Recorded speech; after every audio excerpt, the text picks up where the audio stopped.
অমাবস্যার রাত। চারদিকে ঘন অন্ধকার। বাতাসে কেমন যেন ঠান্ডা ভয়ের গন্ধ। বাংলার এক ছোট্ট গ্রাম, কালিকাপুর। এই গ্রামের পাশে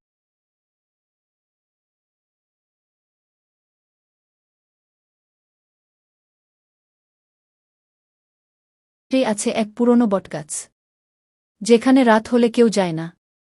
কিন্তু সেদিন রফিক নামের এক যুবক সাহস করে সেই পথেই ফিরছিল, হাতে ছোট্ট একটা লণ্ঠন।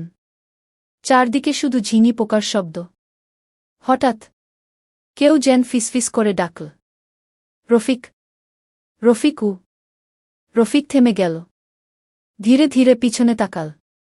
আর তখনই তার বুক কেঁপে উঠল। সাদা শাড়ি, লম্বা এলোমেলো চুল, চোখ দুটো পুরো সাদা, মুখে ভয়ঙ্কর হাসি। একটা শাকচুন্নি, তার পা উল্টো দিকে ঘোরানো, দাঁতগুলো ধারালো, রক্তে ভেজা। রফিক দৌড়াতে শুরু করল, কিন্তু হঠাৎই শাকচুন্নি আকাশে উড়ে তার সামনে এসে দাঁড়াল।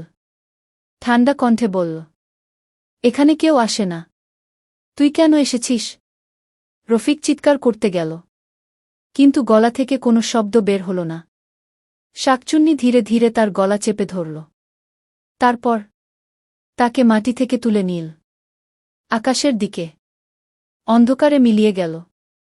পরদিন সকাল, গ্রামবাসীরা বটগাছের নিচে রফিকের নিথর দেহ পড়ে থাকতে দেখল। তার চোখ খোলা, মুখে জমে আছে ভয়। সেই থেকে আজও অমাবস্যার রাতে কেউ ওই পথে যায় না। কারণ বলে, শাকচুন্নি এখনো অপেক্ষা করে তার পরবর্তী শিকারের জন্য।